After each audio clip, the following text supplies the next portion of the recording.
আসসালামু আলাইকুম, কেমন আছেন সবাই? আশা করি ভালো আছেন। আমি আজকে আলুর ডাল রান্না করব। টমেটো কেটে নিয়েছি, আলু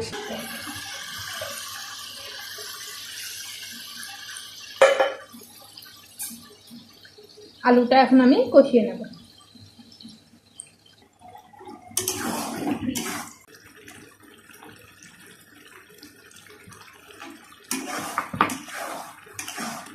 টমেটোগুলো দিয়ে দিলাম।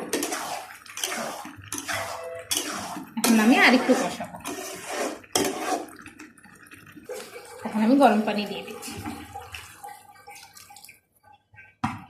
তারপর আমি ভাজা ডিমগুলো দিয়ে দিচ্ছি।